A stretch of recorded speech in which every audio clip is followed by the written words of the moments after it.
Кабаны айланып бүткөндөн кийин 2 рекат намаз окуш бул кандай амалга кирет дейт. Бизде бул не важип амалдарына кирет.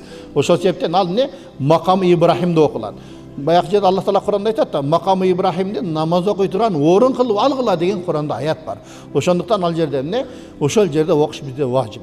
Эгер ал жер азыр билесиздер, эл көп, аябай тыгын болуп кеткенде мечиттин каалаган жеринде окуса болот. Анычы ал важип да. Эгер мечитте окуй албаса, ошо гостиница, мейманканага барып окуса деле болот анычы. Эгер ал жакта урунтуп калып же мүмкүнчүлүк болбосо, Кыргызстанга келгенден кийин деле окуп койсо болот. Анткени ал важип да, анын казасы бар. Ошону окуп коюшубуз керек. Демек бул не? Умрадан кийинки 2 ракат бул намаз боюнча. Ал негизи ошол макам Ибрахим, ошол жерде окулуш керек. Ал жерде болбосо Сафа Марва жакып өтүп же мечиттин каалаган жеринде же мечиттин сыртында деле намаз окуй турган бошураак жер, аянтчалар болсо, ошол жерде окусак болот.